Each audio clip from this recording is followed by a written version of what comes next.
What's up guys, and welcome back to another video. Today's video is reviewing Japan versus the All Blacks that took place in Japan yesterday morning. What an epic game it was. It truly was an interesting one, and why I say interesting is because so many tries were scored. Over 100 points was scored between the two teams. It truly was an awesome try scoring game, which was exciting to watch from the highlights. Unfortunately it wasn't viewed in South Africa, but I managed to get hold of some of the highlights and watch the game. And I have to say, although this is clearly an All Black second, third team, but I want to give credit to Japan for putting on points against the world champions.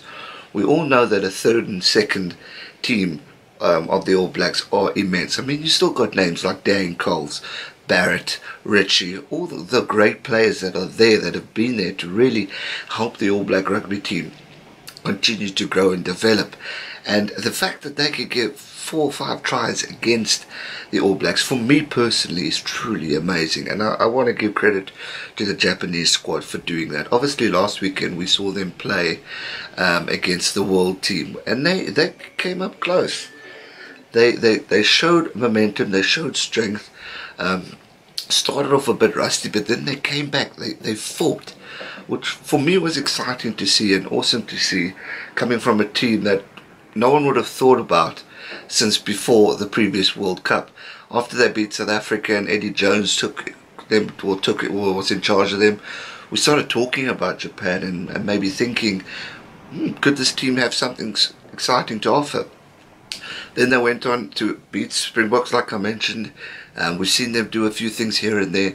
Japan provincial rugby is developing. A lot of the teams are coming up there. The Sunwolves joined the Super Rugby and are starting to also develop and show a few sparks here and there. And they really are growing and developing, and I was quite impressed to see where they've come in the past 4 or 5 years. Obviously the World Cup's in Japan, so they're definitely going to be a dark horse, a team that we need to watch out, because at the rate they play and the strength that they bring into the game, I think they can definitely be a dark horse who can kick out, I won't say the best team, well actually they could, because they beat South Africa in the World Cup, but they can definitely give a team a run for their money, which is quite terrifying if you think of it. You could be on a roll heading to the top of the log, and then Japan beats you and you drop down. So it's something to look out for when we approach the World Cup. Definitely a team to watch out for, because they're definitely here to compete. They're a bit like Georgia, and in a way on the rise, which is exciting to see. I love it when the tier 2-3 teams really show up and surprise us. This is why I love watching, well, when they show it in South Africa, Fiji and Samoa play, because there's so much heart, love for the game, wanting to show up and show the world they can play the game, which is truly special from my opinion. But if we go on to the game, I mean, try here, but a truly epic game from the All Blacks, once again showing why they're the best in the world, whether they're the first team, second team or third team, showing up, scoring great tries, playing like a team, and once again proving that second half is just another half where they just completely destroy. I mean, we had a hat-trick in the game, we had excitement.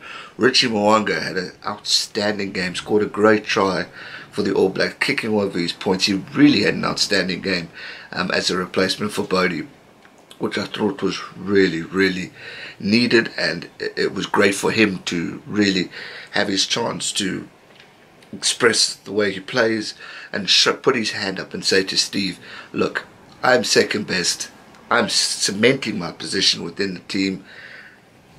Keep a lookout, because I'm here to stay, and I want to maybe beat Beauden Barrett, or definitely be there in case he gets injured or or if he maybe loses a bit of form. It's great that they have a backup like that. It really is a gem if you can have an equally as good fly half as a backup, which is truly immense. If we look at the game, I mean, Dan Coles, welcome back. I mean, a lot of you guys know and love the man. He's a great hooker. Good to see him score a try after his knee injury. I mean, he's been out for so long. So great to see him back. As I mentioned, great performance from Richie.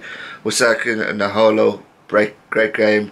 Ngani scoring 3 tries. Forgive my pronunciations of the names, but an epic game for him. And then obviously Japan. I mean, trying the 4th minute, trying the 33rd minute, trying the 41st, and the 70th for Timothy. Jamie Henry 52, and then also with the kicking did pretty well. So also great game for Japan. Definitely what they needed. Definitely what they need to show the world. And I mean, who better to score 4 tries to than against the All Blacks? I mean, 69-31, 100 points scored in the game. I mean, that's epic. That really is epic. I think a lot of people would have thought maybe the All Blacks would get a 70 pointer on this, or 40-50, with, let's say, 50 odd 3 or 10. What I said in my predictions video, I just hope they put on at least 1 try. I mean, they scored 4, which is truly amazing. It was a credit to them. If we look at some of the stats, again, stats are stats, but they could mean something totally different. But All Blacks pretty much winning it. 47 possession to 53 to the All Blacks, 47 to 53 again in territory. So the All Blacks just edging it there, but obviously they get the ball, they score, so they're pretty much dominant force there, which was really impressive from the team. Possession, as I said, was pretty epic. Set pieces was pretty intense as well. The defending from the All Blacks in Japan. Japan made 86 tackles of 111, so 77% there. The All Blacks 90 tackles of 114, 79% there. So pretty even, Stephen, if you look at there. Obviously points difference, the difference there, not too shabby, but it's interesting how the percentages are quite similar or close.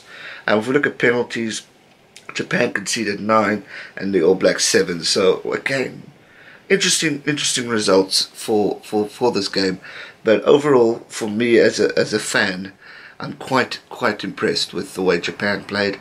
But obviously, always impressed with the way the All Blacks played. Just continuing to show dominance, continuing to score some great tries, and that's what I love about watching a game like we saw with Japan and the All Blacks. I love seeing tries scored. I don't like it when it's like a drumming, but I like when a weaker team shows potential, shows strength.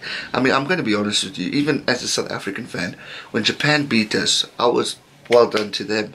It was good to see. They deserved to win.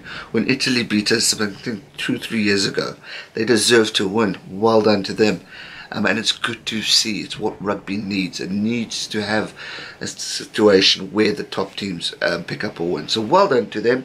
Epic game, I thought. Let me know your thoughts in the comment section down below. That's going to do it for this video. But next week we have New Zealand versus England. Dedicating a whole video to that. So make sure you are subscribed for that so you don't miss out.